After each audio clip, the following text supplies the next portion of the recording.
तो good evening जॉइनीज। आज month का फर्स्ट वेबिनार है, सो वो हिंदी में होगा। सो आज का हमारा टॉपिक है, जैसे कि आप देख सकते हो, building model portfolio using engine fund score and portfolio analytics. So हमारा सब टॉपिक्स है using engine fund score to build model portfolios, second understanding portfolio analytics and third generating actionable proposal. और फोर्थ हमारा जो वेबिनार है वो open हो जाएगा फॉर Q&A, जहाँ पे आप अपने आप को अनम्यूट कर सकते हो या फिर आप अपने अपने क्वेश्चंस को चैट बॉक्स में लिख सकते हो। सो मैं अभी इंजन मार्केट्स पे जाता हूँ। सो आप जैसे ही इंजन मार्केट्स पे लॉगिन करोगे, सबसे पहले पेज आपको ये मार्केट्स टैब दिखेगा। सो जैसे कि हमारा जो टॉपिक है इंजन फंड स्कोर है, तो अभी हम देखेंगे कि आप कैसे इंजन फंड स्कोर डिराइव होता है। तो उसके लिए हम जाएंगे फंड सेक्शन में, और मैं फंड सेक्शन में जाके एक सिंपल सा कैटेगरी लोड कर लेता हूँ, जैसे for example multi cap fund. और जैसे ही आप मल्टी कैप फंड ओपन करोगे, आप यहाँ पे कोई भी पर्टिकुलर एक फंड पे क्लिक कर सकते हो। उससे क्या होगा, जैसे ही आप पर्टिकुलर फंड पे क्लिक करोगे, आप देखोगे कि इंडिविजुअल फंड एनालिसिस ओपन हो रहा है न्यू टैब में। सो यहाँ पे आप जैसे देख सकते हो, ब्लैक कलर का एक टाइल आ रहा है, एंजन फंड स्कोर, जो आपको बता रहा है इसका स्कोर है 8.43 आउट ऑफ 10। सो आप जैसे ही ये ब्लैक कलर के टाइल पे क्लिक करोगे, सो आप देखोगे इंजन फंड स्कोर यहाँ पे आपको दिख रहा है। और ये जो स्कोर है, इसकी खासियत ये है कि एवरी मंथ ये चेंज होता है। जैसे आप देख सकते हो, मैं यहाँ पे होवर कर रहा हूँ, एवरी मंथ का जो इंजन फंड स्कोर इसको जो दिया है वो आप यहाँ से देख सकते हो। और जो इंजन फंड स्कोर है वो with in the category he comparable होता है, यानी कि आप स्मॉल कैप फंड को लार्ज कैप फंड के साथ कंपेयर नहीं कर सकते। तो यहाँ पे आप देख सकते हो, सभी मल्टी कैप फंड्स ही यहाँ पे आ रहे हैं और उसके साथ ही कंपैरिजन उनका हो रहा है। सो ये इंजन फंड स्कोर बिल्ड कैसे होता है? सो engine fund score basically build होता है, जैसे आप यहाँ पे देख सकते हो, ये जो रेंज है बिटवीन 0 to 10 रहता है। तो जितना 10 के पास उतना अच्छा। और इसमें हम क्या क्या पैरामीटर्स लेते हैं? हम इसमें लेते हैं AUM, short medium long term returns and volatility. इसका हम कॉम्बिनेशन लेते हैं, यानी कि AUM को हमने वेटेज दिया है, शॉर्ट मीडियम लॉन्ग टर्म जो कि 1 year, 3 years and 5 years return है, प्लस वोलेटिलिटी इसमें हम कंसिडर करते हैं। और इसका जो वेटेजेस है, हम इस तरीके से देते हैं कि AUM को हमने 10% दिया, बाकी का जो 90% है इसमें इक्वली डिवाइड हो जाता है, यानी कि शॉर्ट टर्म में 30%, मीडियम टर्म में 30% एंड लॉन्ग टर्म में 30%। प्लस हम यहाँ पे एक और क्वालिटेटिव पैरामीटर भी लेते हैं, जो कि होता है एज फंड का। सो जो भी फंड का एज सबसे कम होगा उसको हम कम से कम स्कोर देंगे। फॉर एग्जांपल, जैसे मैं यहाँ पे लास्ट में चले जाता हूँ, for example PGIMI India multi cap fund, मैं इस पे क्लिक करता हूँ। और आप देखोगे ये जो फंड है वो रिसेंट में लॉन्च है, 2020 अगस्त 2024 को ये लॉन्च है। तो इसके पास पास डेटा है नहीं तो प्रूफ कि ये कैसे मार्केट में परफॉर्म करेगा, तो इसके लिए हमने इसको कम से कम स्कोर दिया है। जैसे ही ये फंड अपना 5 इयर्स कंप्लीट करेगा, वैसे ही वो ओल्डर फंड्स के साथ कंपैरेबल हो जाएगा। सो जैसे ही PGMI 5 इयर्स कंप्लीट करेगा, वैसे ही वो निपॉन बड़ौदा BNP के साथ कंपैरेबल हो सकता है यहाँ पे। सो ये हो गया हमारा इंजन फंड स्कोर का एक्सप्लेनेशन। इसके बाद हम देखेंगे कि आप कैसे मॉडल पोर्टफोलियो बिल्ड कर सकते हो इंजन इंजन फंड स्कोर के बेसिस पे। तो मैं वापस से इंजन मार्केट्स पे जाता हूँ और यहाँ पे फंड सेक्शन में आता हूँ।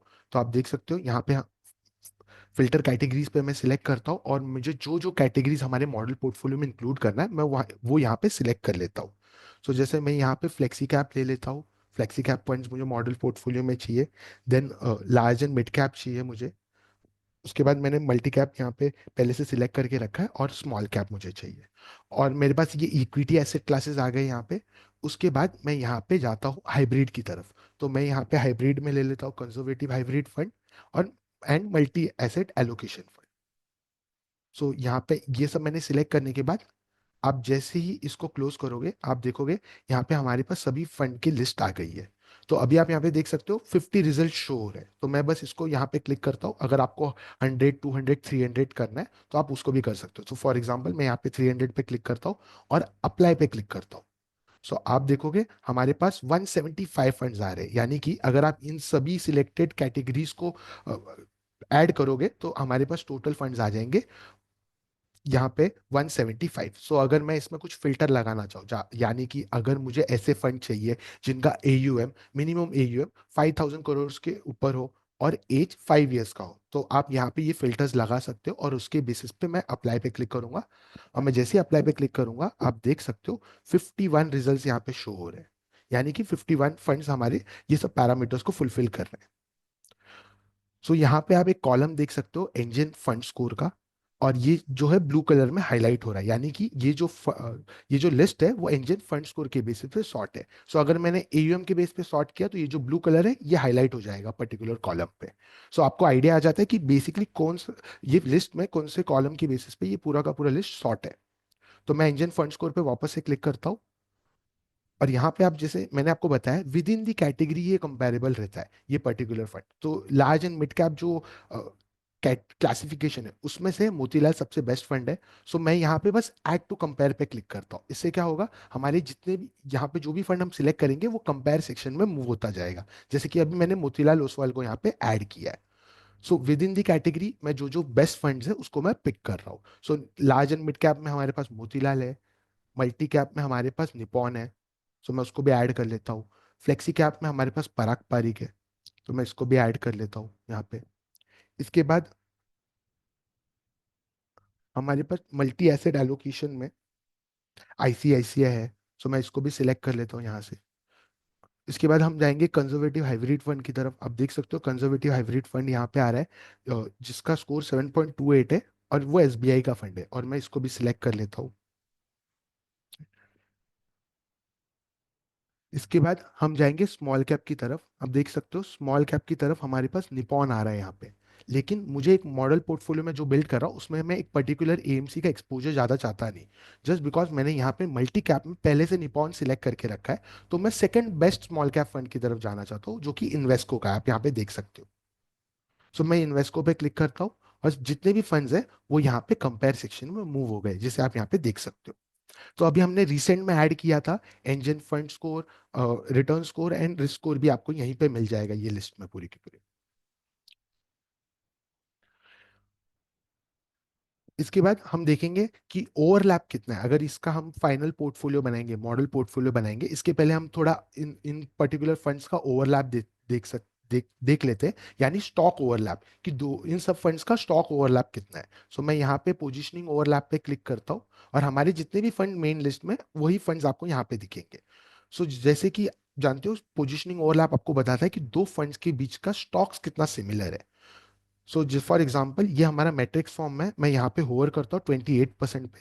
सो जैसे ही मैं 28% पे होवर कर रहा हूँ, आप देख सकते हो आईसीआईसीआई टॉप पे हाईलाइट हो रहा है, लेफ्ट साइड में Nippon India multi cap fund highlight हो रहा है, यानी कि इन दोनों फंड्स के बीच में 28% स्टॉक सिमिलर है। सो अगर आपको जानना है क्या क्या स्टॉक सिमिलर है, आप 28% पे क्लिक कर सकते हो, और आप जैसे इस पर क्लिक करोगे आपको ये डेटा शो करेगा कि आईसीआईसीआई जो बैंक है वो निपॉन इंडिया भी होल्ड कर रहा है, प्लस आईसीआईसीआई भी होल्ड कर रहा है। एट व्हाट एक्सटेंट आप यहाँ पे देख सकते हो, निपॉन इंडिया 3.9% एंड आईसीआईसीआई 4.76%, और इसमें से जो सबसे कम रहेगा उसको हम यहाँ पे ओवरलैप मानेंगे। और एक बार आपने इन सभी का टोटल कर लिया, आपको 28% ओवरलैप दिख रहा है, यानी कि इन दोनों फंड्स के बीच का जो पोर्टफोलियो है वो 28% सिमिलर है। सो यहाँ पे जैसे आप कलर लेजेंड देख सकते हो, 0 to 20 light green, dark green हमारे 20 to 40, yellow 40 to 60, purple 60 to 80। सो अगर आपका ओवरलैप विद इन रेंज है, यानी एज पर द इंडस्ट्री, अगर आपका ओवरलैप 30% के नीचे है, 40% के नीचे, तो इट्स कंसिडर्ड गुड। सो अगर हम इस पर्टिकुलर फंड्स के साथ हमारा एक पोर्टफोलियो बनाना चाहे, तो आप देखोगे कि हमारा सबसे से ज्यादा ओवरलैप भी 28% का है। तो हम मैं चाहता हूँ कि इस पर्टिकुलर जितने भी फंड्स हैं उनका एक पोर्टफोलियो बिल्ड हो जाए। सो इसके बेसिस पे आप डिसीजन ले सकते हो, आप कोई भी एक पर्टिकुलर एनालिसिस कर सकते हो ये पर्टिकुलर फंड पे, और डिसीजन ले सकते हो कि आपको कौन से फंड के साथ जाना है और कौन के फंड के साथ नहीं जाना है पोर्टफोलियो में। इसके बाद मैं जाता हूँ मेन लिस्ट पे। आप जैसे ही मेन लिस्ट पे जाओगे आपको यहाँ पे ऑप्शन मिलेगा कन्वर्ट टू पोर्टफोलियो का। सो हमारे जितने भी पोर्टफोलियो में स्कीम्स है उनका हमारे जितने भी स्कीम्स है मेन लिस्ट में उनका एक पोर्टफोलियो बिल्ड हो जाएगा। उसके लिए आप यहाँ पे कन्वर्ट टू पोर्टफोलियो पे क्लिक कर सकते हो, और आप जैसे ही क्लिक करोगे, आप जैसे ही इस पे क्लिक करोगे, आप यहाँ पे देख सकते हो ये जो पोर्टफोलियो है हमारा पोर्टफोलियो सेक्शन में ऐड हो जाएगा यहाँ पे। सो इसको मैं कोलैप्स कर देता हूँ, आप देख सकते हो फ्रॉम कंपेयर का ऑप्शन आ रहा है यहाँ पे। सो जो भी पोर्टफोलियो आप फ्रॉम कंपेयर सेक्शन से बनाओगे वो यहाँ पे आ जाएगा। सो यहाँ पे मैं रन करता हूँ इस पर्टिकुलर पोर्टफोलियो को, और आप देखोगे हम हमने जो भी पोर्टफोलियो में स्कीम्स ऐड किए थे उसको इक्वल वेटेज यहाँ पे मिल रहा है। यानी कि आप जो भी फंड कंपेयर सेक्शन, जो भी पोर्टफोलियो आप कंपेयर सेक्शन से बनाओगे उसको इक्वल वेटेज यहाँ पे मिलेगा। सो अगर आपको कुछ चेंज करना है तो आप यहाँ से एडिट एंड सेव पे वेटेजेस वगैरह चेंज कर सकते हो, एडिट एंड सेव दबा के टॉप पे से। सो अभी जो हमारा एनालिसिस हो रहा है मॉडल पोर्टफोलियो का, वो स्टार्ट हो रहा है फ्रॉम 2019 टू 2025। सो मैं इसको चेंज कर लेता हूँ फॉर एग्जांपल लास्ट 5 इयर्स की तरफ। सो मैंने यहाँ पे लास्ट 5 इयर्स सिलेक्ट कर लिया। इसके बेसिस पे हमारा एनालिसिस हमको दिखेगा पोर्टफोलियो का। स्टार्ट एंड एंड डेट के बाद अगर आपको बेंचमार्क देखना है तो आप देख सकते हो रेफरेंस इंडेक्स 3 यहाँ पे सिलेक्टेड है, यानी कि आपका पोर्टफोलियो का कंपैरिजन हो रहा है विद रेफरेंस इंडेक्स 3। सो अभी आपको जानना है कि रेफरेंस इंडेक्स 3 एक्चुअली है क्या। तो आप यहाँ पे इंजन में आ जाइए और यहाँ पे सर्च रेफरेंस इंडेक्स पे बस क्लिक कीजिए और आप देख सकते हो रेफरेंस इंडेक्स 3 चूज हुआ है। 80% Nifty TRI and 20% CCIL bond index. So according to the asset allocation, जो भी पोर्टफोलियो का एसेट एलोकेशन होगा उसके बेसिस पे ये कोई भी ना कोई एक रेफरेंस इंडेक्स ऑटोमेटिकली पिक कर लेगा इस पर्टिकुलर लिस्ट में से। लेकिन आपको अगर ब्रॉड बेस्ड इंडेक्स लेना है तो ऑफ कोर्स आप वो भी ले सकते हो, जैसे टीआरआई, एनएससी, बीएससी, डेट, यहां तक कि वर्ल्ड इक्विटी मार्केट से भी आप पोर्टफोलियो को कंपेयर कर सकते हो। इसके बाद अगर आपको आपका कस्टम बेंचमार्क बनाना है तो आप कस्टम भी बना सकते हो। कस्टम के लिए आप यहाँ पे कस्टम पे क्लिक करो। मैनेज कस्टम इंडेक्स पे आप जैसे क्लिक करोगे एक टैब ओपन होगा योर कस्टम इंडेक्स इंडाइसेस का। यहाँ पे आप अलग अलग इंडेक्स को वेटेजेस दे सकते हो, यानी कि मैं अगर ले लूं निफ्टी 500 टीआरआई और मैं इसको ऐड इंडेक्स पे क्लिक करता हूँ और आप इसको वेटेज दे सकते हो। सो जैसे मैंने इसको 40% दे दिया और इसके बाद समझिए एक मैं एक और ले लेता हूँ फॉर एग्जांपल मिड कैप 150 और मैं इसको भी ऐड इंडेक्स करके इसको 30% का एलोकेशन दे देता हूँ। आप देखिए यहाँ पे 70% एलोकेट हो गए अभी तक। सो मैं और बाकी का जो 30% है वो स्मॉल कैप की तरफ देना चाहता हूँ फॉर एग्जाम्पल। सो मैं स्मॉल कैप 250 सिलेक्ट करके ऐड इंडेक्स पे क्लिक करता हूँ और इसको भी 30% में दे देता हूँ। सो आपने एक बार ये कस्टम इंडेक्स बना दिया, आप यहाँ पे इसको नाम देके सेव कर सकते हो। एक बार आपने यहाँ पे सेव पे क्लिक किया, वो यहाँ पे शो होना चालू हो जाएगा आपको लेफ्ट साइड में यहाँ पे। सो आप ये कस्टम इंडेक्स बना के रख सकते हो और ये आपके लॉगिन में अवेलेबल रहेगा कभी भी। सो आप इसको अगर आपको इसको एक्सेस करना है आप इसको क्लोज कर लीजिए। यहाँ पे कस्टम पे क्लिक करके सर्च योर कस्टम इंडेक्स में आपका लिस्ट जो भी आपने बनाया है वो यहाँ पे आ जाएगा। तो आप इस कस्टम इंडेक्स के बेसिस पे भी पोर्टफोलियो को कंपेयर कर सकते हो फिर। इसके बाद हम देखेंगे asset allocation port model portfolio का जो हमारा हमने अभी जस्ट ओपन किया है। सो अभी हम हैं एसेट एलोकेशन की तरफ और ओवरव्यू में। सो आप जैसे देख सकते हो इस पर्टिकुलर पोर्टफोलियो में इक्विटी की तरफ 72% है, डेट की तरफ 15% है, कैश 6% का है। सो अगर आपको जानना है इक्विटी एक्चुअली है क्या, तो आप इक्विटी पे क्लिक कर सकते हो और उसके रिलेटेड जो भी एक्सपोजर है आपको यहाँ पे लिस्ट दे देगा वो डायरेक्टली। सो आप जैसे देख सकते हो H D F C bank जो है उसका एक्सपोजर टोटल आ रहा है 3.58% ये पोर्टफोलियो से। सो अगर आपको जानना है कि क्या कौन कौन से फंड ये एक्सपोजर दे रहे हैं तो आप यहाँ पे आई बटन पे क्लिक कर सकते हो। और आप जैसे ही आई बटन पे क्लिक करोगे आप देखोगे पारंपरिक जो फंड है आपके पोर्टफोलियो में उसका ओवरऑल एलोकेशन आपके पोर्टफोलियो में 16.67%। लेकिन इसका एक्सपोजर जो एचडीएफसी की तरफ से आ रहा है वो है 8.42%। और अगर आपने इन दोनों को मल्टीप्लाई कर दिया 16.67 मल्टीप्लाई बाय 2.42%, तो आपको ओवरऑल एक्सपोजर मिल जाएगा जो आपके पोर्टफोलियो में आ रहा है फ्रॉम दिस फंड, मतलब पराग पारिक की तरफ से जो आ रहा है एक्सपोजर वो है 1.40%। इसी तरीके से आप इन सभी का एडअप कर लोगे तो आपको ओवरऑल एक्सपोजर पता चल जाएगा जो आपके पोर्टफोलियो से आ रहा है एचडीएफसी बैंक की तरफ। सो आप इसी की तरीके से माइन्यूट जो स्टॉक्स है आपके पोर्टफोलियो में आप वो भी चेकआउट कर सकते हो। जैसे मैं यहाँ पे लास्ट में चले गया और डीबी कॉर्प पे मैंने क्लिक किया बस, तो आप देख सकते हो ये डीबी कॉर्प को कौन होल्ड कर रहा है आपके पोर्टफोलियो में। इसी तरीके से आप डेट, कैश, आप उसी तरीके से आप इन सब का भी देख सकते हो। सो अगर आपको देखना है डेट का फर्दर क्लासिफिकेशन क्या है तो आप यहाँ पे डिटेल व्यू पे क्लिक कर सकते हो और आपको डेट का फर्दर क्लासिफिकेशन यहाँ पे दिख जाएगा। ओवरव्यू के बाद हम देखेंगे कॉन्सेंट्रेशन। सो आप जैसे कंसंट्रेशन पे क्लिक करोगे आप देखोगे top 3, top 5, top 10, top 20 expo. So अगर आपको जानना है टॉप 3, टॉप 5, टॉप 10 क्या है तो आप यहाँ पे ओवरव्यू में आके शो ऑल पे क्लिक कीजिए जिससे आपको ओवरऑल एक्सपोजर पता चल जाएगा पूरे पोर्टफोलियो का। और ये इसके टॉप 3 है, HDFC bank, ट्रेप्स and ICICI bank इसके टॉप 3 है। और उसी तरीके से टॉप 5, टॉप 10 एंड टॉप 20 यही लिस्ट में नीचे तक जाता है। पोजीशन कंसंट्रेशन के बाद हम देखेंगे इक्विटी मार्केट कैप एक्सपोजर। सो आपके पोर्टफोलियो में इक्विटी मार्केट कैप एक्सपोजर का क्या आ रहा है? तो फॉर एग्जांपल जैसे आप देख सकते हो, स्मॉल कैप 22% है, मिड कैप 17% है, एंड जो लार्ज कैप है वो 32% है। सो जो भी स्टॉक्स रहेगा इक्विटी में, उसको हम बाइफरगेट कर देंगे लार्ज एंड मिड कैप की तरफ, और अदर देन इक्विटी जो भी रहेगा, डेट फॉर एग्जांपल कैश, वो अदर्स में यहाँ पे इंक्लूड हो जाएगा। सो अगर आपको 100% इक्विटी एक्सपोजर करना है, यानी कि आपको ये जो 72% है उसको 100% कंसिडर करके उसका बाइफर्गेशन चाहिए, तो आप यहाँ पे बस हैज ऑफ इक्विटी एक्सपोजर पे क्लिक करना है, और आपको पता चलेगा कि 71% को हमने 100% कंसिडर किया है, और उसके बाद आपको पता चल रहा है कि 45% टुवर्ड्स लार्ज है, स्मॉल कैप की तरफ 30% है, एंड मिड कैप की तरफ 23% है। राइट? ये हो गया हमारा कॉन्सेंट्रेशन। कॉन्सेंट्रेशन के बाद आता है एएमसी एक्सपोजर।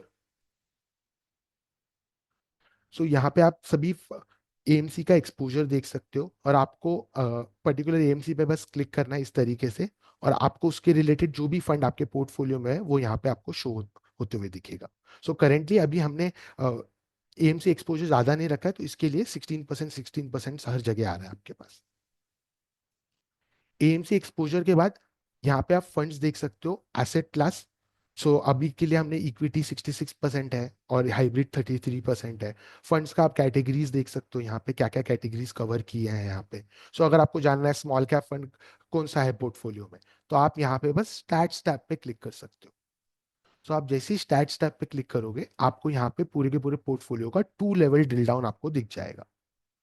यानी कि आपके पोर्टफोलियो में इक्विटी क्लास है, उसके अंदर क्या क्या क्लासिफिकेशंस है, या फ्लेक्सी कैप की तरफ जैसे पराग पारिक है, लार्ज एंड मिड कैप की तरफ मोतीलाल ओसवाल है, इसी तरीके से आपको 2 लेवल ड्रिल डाउन दिख जाएगा।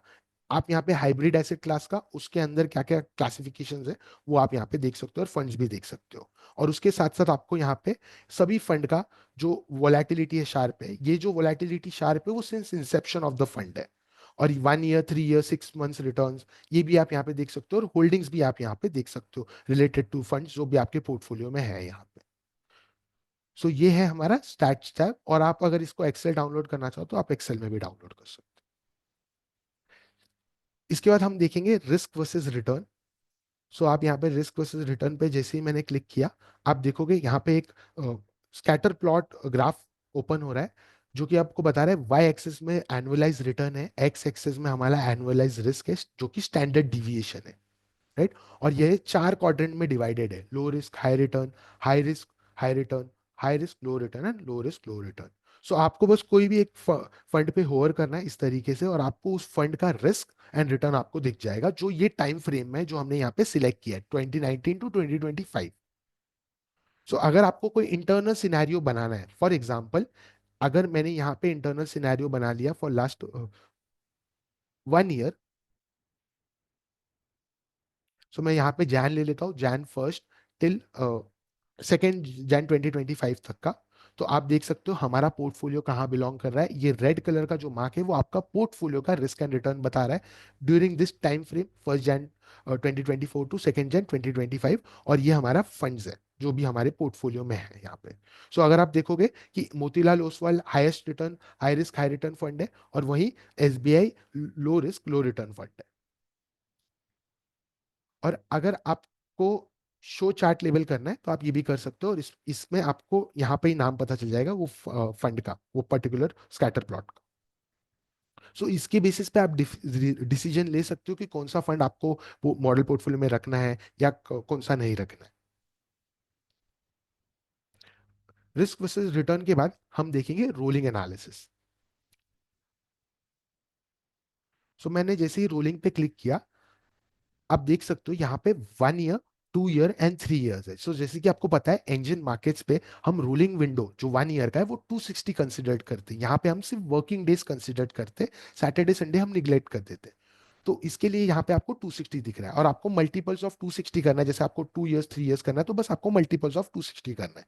तो यहाँ पे 1 ईयर है, 2 ईयर्स है, 3 ईयर्स है, और इसको मैं बस एनुअलाइज कर देता हूँ, बिकॉज हमारा जो भी रोलिंग विंडो है वो 1 ईयर के ऊपर है। सो मैं इसको एनुअलाइज कर देता हूँ, और ये क्या बता रहा है, अगर आपने फॉर एग्जाम्पल हम 520 ले लेते। सो अगर आपने 2 साल के लिए कोई भी पॉइंट ऑफ टाइम में 2019 टू 2025 में 2 साल के लिए आपने इन्वेस्ट किया रहता कभी भी कोई भी पॉइंट ऑफ टाइम में, तो आपको ये पोर्टफोलियो से 22% तक का एवरेज रिटर्न ये दे देता था। राइट, और यही टाइम पे आपकी वोलेटिलिटी इतनी रहती थी, जो कि रोलिंग वोलेटिलिटी आपको बता रही है, और हाई एंड लो भी आपको यहाँ पे दिख जाएगा।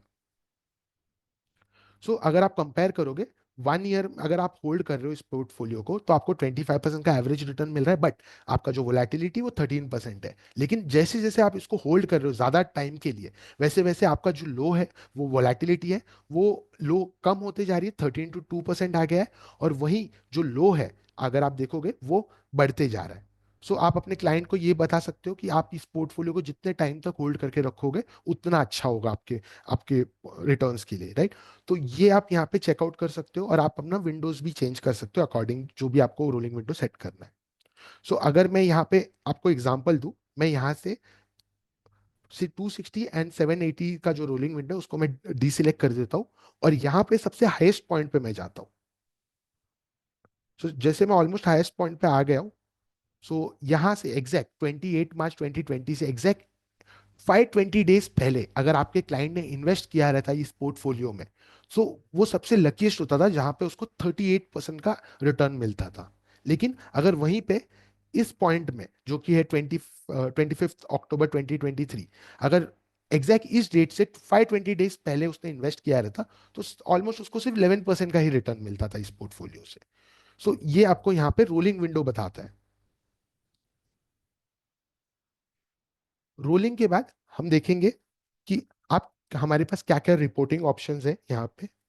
सो रिपोर्टिंग ऑप्शंस में हमारे पास यहाँ पे पीपीटी का ऑप्शन है और पीडीएफ का ऑप्शन है। सो पीपीटीज हमारे प्लेटफॉर्म पे एडिटेबल होती है। तो आप पीपीटी में कोई भी स्लाइड, कोई भी स्लाइड ऐड कर सकते हो, रिमूव कर सकते हो। और हमने यहाँ पे एक रेड कलर का मार्क दिया है जो कि आपको सेक्शन स्पेसिफिक स्क्रीनशॉट लेने को ऑप्शन देता है। यानी कि अगर आपको इस टैब का स्क्रीनशॉट लेके ऐड करना है पीपीटी में, तो आप डायरेक्टली यहीं से ले सकते हो और उसको अपने पीपीटी में अटैच कर सकते हो। इसके बाद हमारे पास पीडीएफ का ऑप्शन है। आप यहाँ पे पीडीएफ के ऑप्शन पे क्लिक करके एक पीडीएफ रिपोर्ट भी जनरेट कर सकते हो इस पोर्टफोलियो के लिए। इसके बाद अगर आपको इन सभी फंड्स को कंपेयर सेक्शन में मूव करना है, तो आप यहीं से डायरेक्टली कर सकते हो। सभी पोर्टफोलियो के स्कीम्स कंपेयर सेक्शन में मूव हो जाएंगे 1 क्लिक में। इसके बाद एक डायनेमिक फीचर आता है हमारे पास जिसको हम शेयर लिंक ऑप्शन बोलते हैं, जहां पे आप अपने क्लाइंट को ये जो पोर्टफोलियो एनालिसिस आप देख पा रहे हो, ये सेम टू सेम आप अपने क्लाइंट को भेज सकते हो ऑन अ लिंक। तो आप यहाँ पे शेयर लिंक पे क्लिक कर सकते हो, और आप जैसे शेयर लिंक पे क्लिक करोगे, आप देखोगे यहाँ पे एक ऑप्शन आ रहा है हाइड इंजन फंड्स को। आपका भी क्लाइंट पूछ सकता है कि इसको 6 क्यों है, इसको 9 क्यों है, इसको 7 क्यों है, क्या रीजन है। तो आप इसको हाइड भी कर सकते हो अगर आपको हाइड करना है इसको। और अगर आपको लिंक का एक्सपायरी सेट करना है, तो इसकी जो एक्सपायरी है 1 to 7 डेज के बीच में, आप इसको सेट कर सकते हो। मैक्स 7 रहेगा यहाँ पे। और यहाँ पे अगर आपको स्टार्ट डेट और एंड डेट लॉक करना है, तो आप वो भी यहाँ से कर सकते हो। और मैं यहाँ पे 2 डेज का वैलिडिटी करके क्रिएट लिंक पे क्लिक करता हूँ। सो मैंने जैसे ही इस पे क्लिक किया, आपको एक लिंक मिलेगा। आप ये लिंक आपके क्लाइंट के पास अगर आप ट्रैवल कर रहे हो तो आप लेके जा सकते हो, या फिर आप अपने क्लाइंट को ये डायरेक्टली लिंक भेज सकते हो, जहाँ पे टॉप पे आपका को ब्रांडिंग आएगा, यानी आपका कंपनी का लोगो और आपका नाम यहाँ पे आएगा।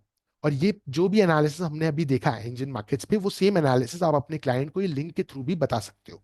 सभी टैब्स यहाँ पे ओपन रहेंगे। एसेट एलोकेशन, रूलिंग, आप ये सब उनको बता सकते हो। और ऑन द गो अगर उनको पीपीटी पीडीएफ आपको बना के देना है, तो ऑन द गो वो यही लिंक से आप बना के दे सकते हो। इसके बाद हम देखेंगे एक और ऑप्शन रिपोर्टिंग का, क्लाइंट लिंक ऑप्शन।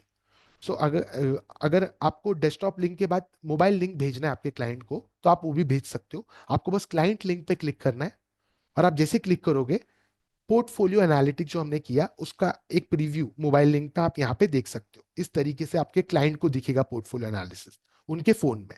सो इसके लिए आपको कोई ऐप की जरूरत नहीं है, डायरेक्टली गूगल क्रोम पे ओपन होगा उनके फोन में। इसके आपको बस यहाँ पे पिन जनरेट करना है, तो यहाँ पे आप जनरेट रैंडम पिन भी आप कर सकते हो, और यहाँ पे क्रिएट लिंक, क्लाइंट लिंक पे क्लिक कर सकते हो। सो आप जैसे इस पे क्लिक करोगे, आपको वो पर्टिकुलर पोर्टफोलियो का नाम यहाँ पे दिख रहा है, और यहाँ पे एक व्हाट्सएप का आइकन दिखेगा, आप इस पे क्लिक कर सकते हो व्हाट्सएप पे। और अगर आपको क्लाइंट को व्हाट्सएप पे लिंक भेजना है डायरेक्टली, तो आप यहाँ से यहाँ पे क्लाइंट का नंबर डाल सकते हो, या फिर आप इस लिंक को कॉपी कर सकते हो डायरेक्टली, और आप अपने साइट से भी ईमेल या व्हाट्सएप पे अटैच करके भेज सकते हो। सो ये है हमारा क्लाइंट लिंक, और आप एक बार आपने क्लाइंट को ये वाला लिंक भेज दिया, वो इस तरीके से उसको ओपन कर सकता है। उसको ये पिन डालना है, और वो जैसे ही ये पिन डालेगा, पूरा का पूरा पोर्टफोलियो एनालिसिस वो इस फोन में देख पाएगा। सो हमारा एंजन मार्केट्स का वेबिनार टॉपिक रिलेटेड कंप्लीट हुआ।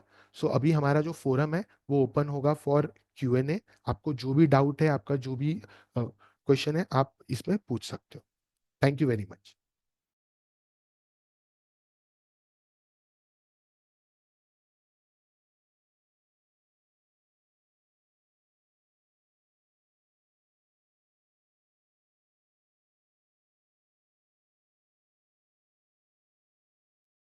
मुझे सिंगल फंड का रोलिंग एनालिसिस भी दिखेगा ना?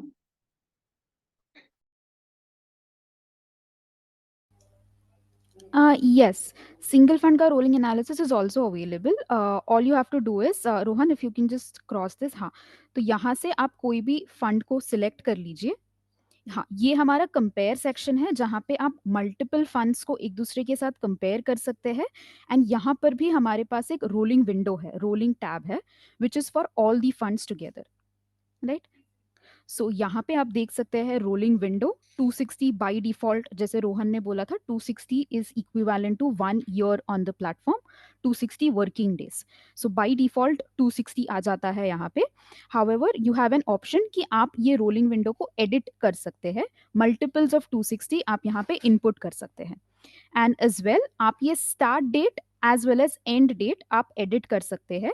एंड आप रन पे क्लिक करेंगे तो अकॉर्डिंगली आपको डेटा दिख जाएगा दैट वे, राइट। ये सो करंट, मेथोडोलॉजी भी एक्सप्लेन करेंगे मुझे, सिंपल रिटर्न और ये स्टैटिस्टिक्स का जो आपने डिफॉल्ट सेलेक्ट किया है, जस्ट फॉर माय अंडरस्टैंडिंग। हाँ। सो यहाँ पे whenever you select methodology, जब एनुअलाइज्ड होता है, we select this option as simple returns, right.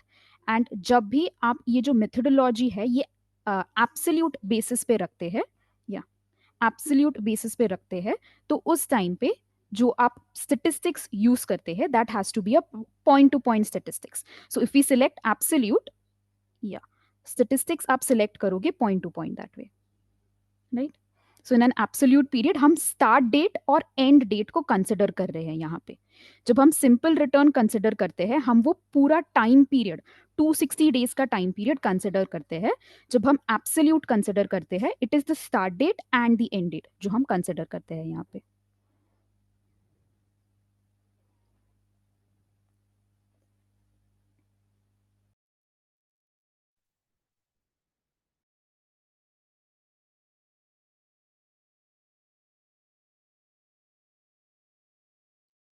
Okay.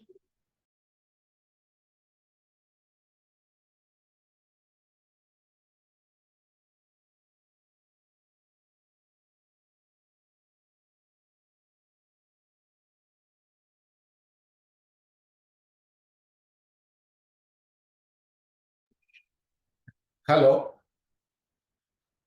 Hello. Yes sir, बोलिए। आपने ये जो कंपेयर में फंड रैंकिंग के बाजू में जो दो कॉलम और ऐड किया है ना, हाँ, वो कैसे एनालाइज करना है और ये राइट, क्या है? राइट। तो ये भी हमने फंड बेसिस पे ही दिया है। लेट्स से रोहन, हम एक फंड ओपन करते हैं, राइट। सो करेंटली रोहन ने Nippon India multi cap fund load किया है। यहाँ पे एंजन फंड स्कोर का एक्सप्लेनेशन रोहन ने बताया था कि it is typically basics 0 to 10 range करेगा, एंड तो स्कोर वो मिलता है। AUM को हम 10% वेटेज देते हैं, short medium and long term returns and volatility को रिमेनिंग 90% वेटेज जाता है, इक्वली डिस्ट्रीब्यूटेड 30-30-30 ईच। उसके बाद आप यहाँ पे देखोगे risk score.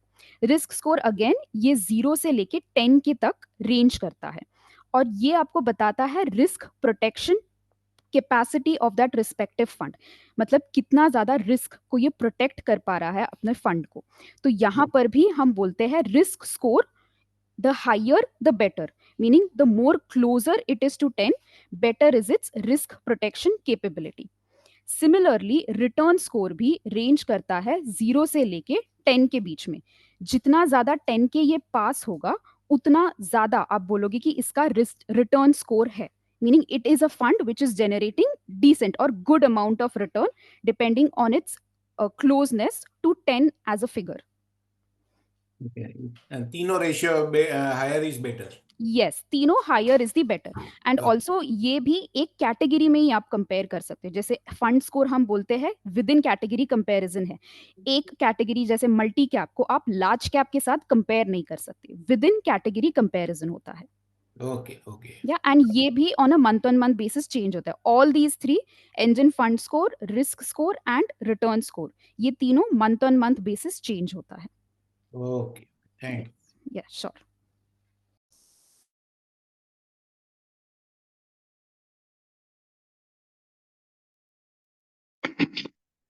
Hello hello yes hello yes. Hello madam. हाँ जी सर, सुनाई दे रहा है, बोलिए। Madam, how best we can really use this feature actually?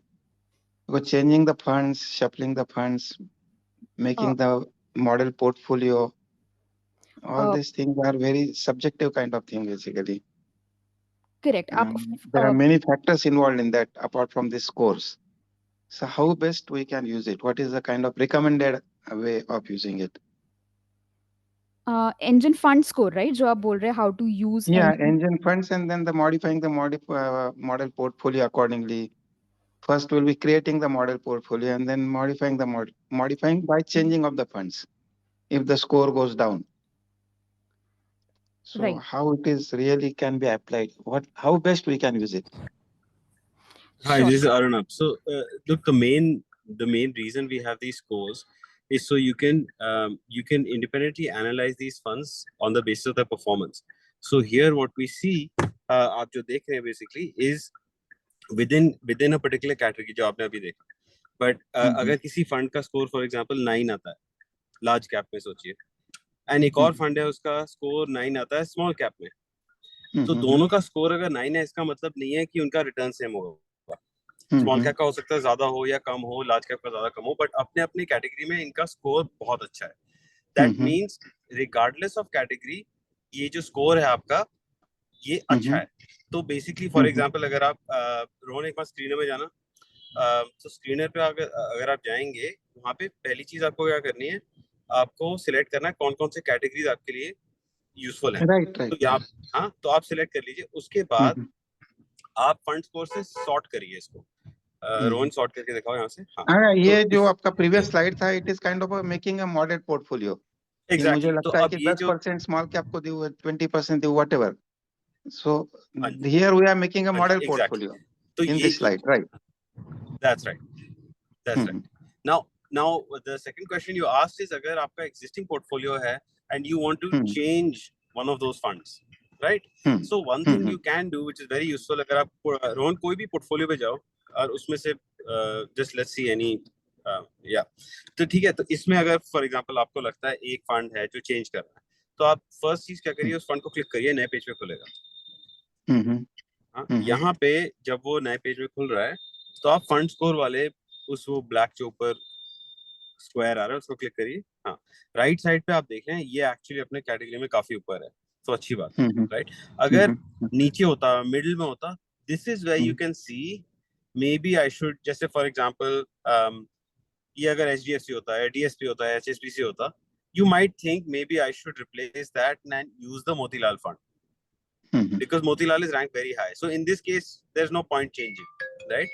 लेकिन आपके केस में if you find that there's a fund that is better ranked in its category, maybe you should replace that with this one, right? So this is the way you can easily decide that you want to change something. तो score का फायदा इसलिए है कि it's just a overall number for any fund. Yeah, that gives a clue, no? It is performing better on your parameters, whatever you have selected. Exactly. Yeah, so it should be selected basically. That's right. But how frequently it changes? Like this Motilal is 9.01.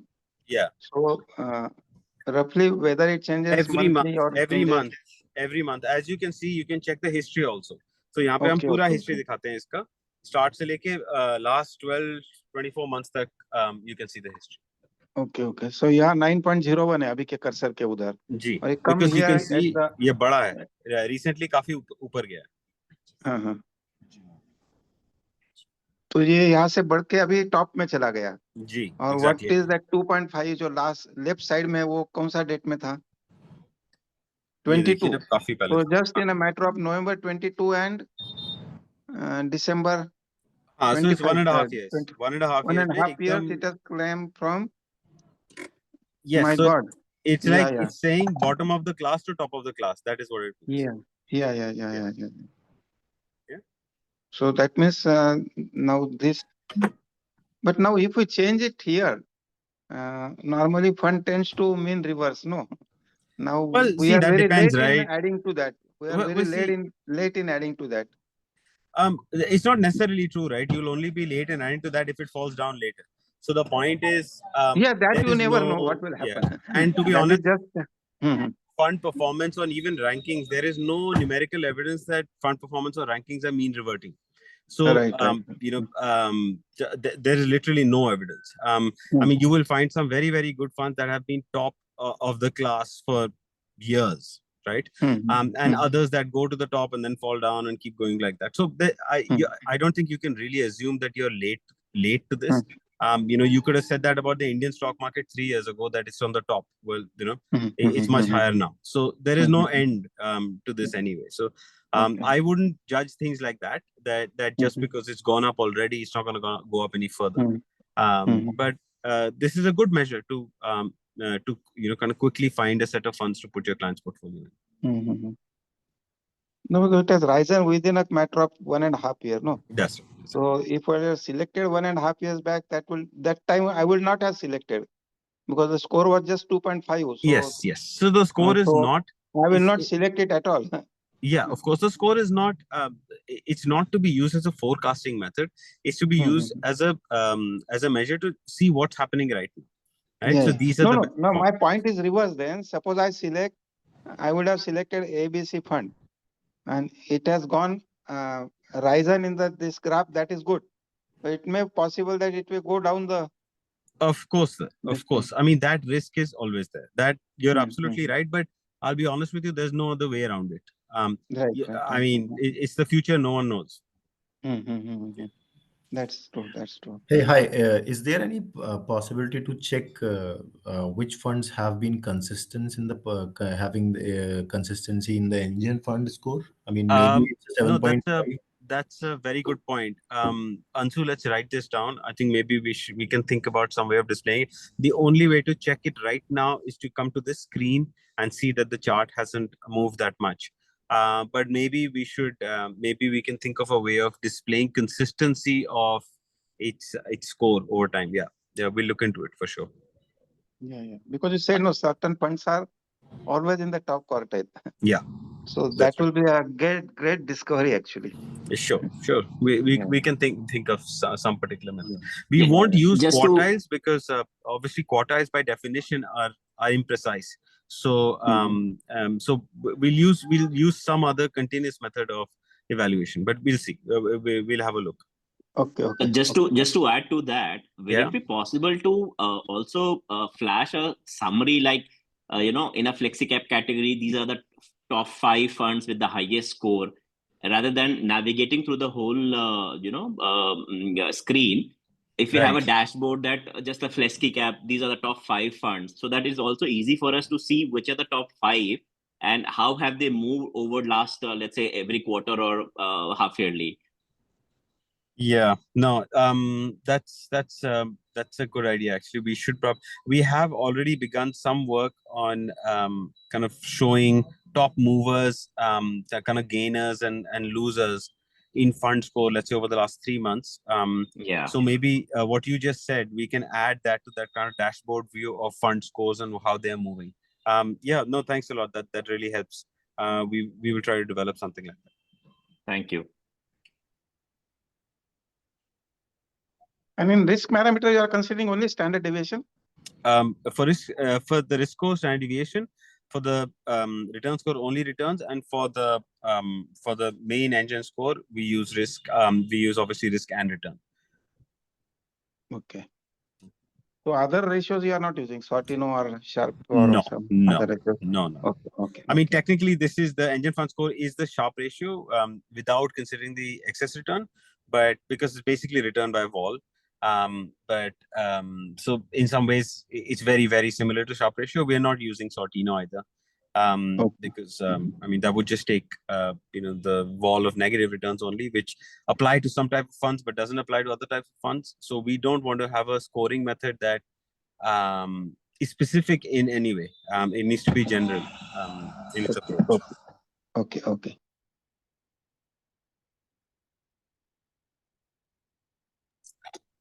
Any other questions or koi sawal, please let us know.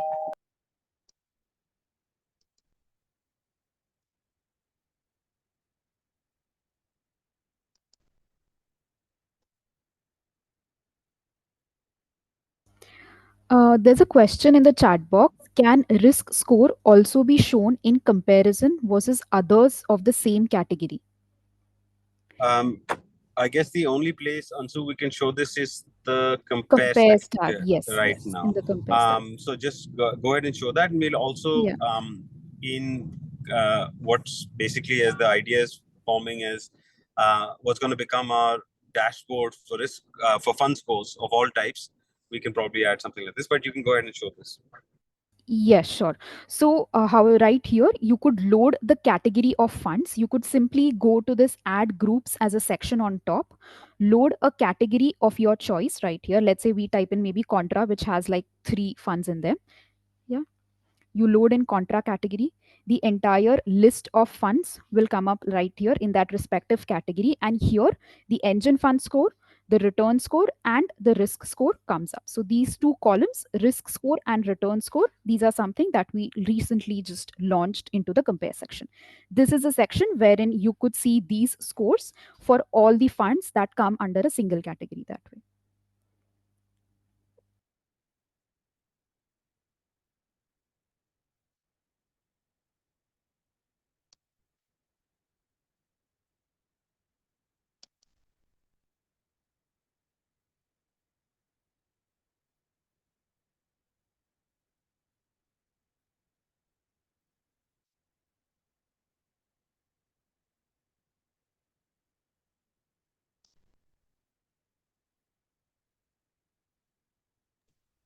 Any other questions? Please let us know.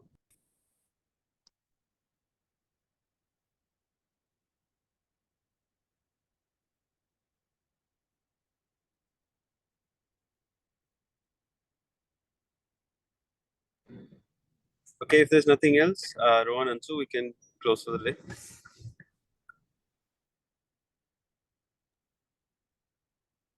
तो आपको YouTube आपको अगर पिछले time का webinar चाहिए तो आप हमारे YouTube चैनल पे यहाँ से जा सकते हो YouTube पे, और यहाँ से आप हमारे पिछले वेबिनार जो भी हुए आप वो फॉलो कर सकते हो और हमारे वीडियोस देख सकते हो YouTube चैनल के थ्रू। एंड प्लस हमने यहाँ पे नॉलेज टैब भी दिया है, यहाँ पे अगर आपको कोई भी इशू है या कोई भी आपको फीडबैक देना तो आप इस पे दे सकते हो। Thank you very much, hope to see you next time. Thank you.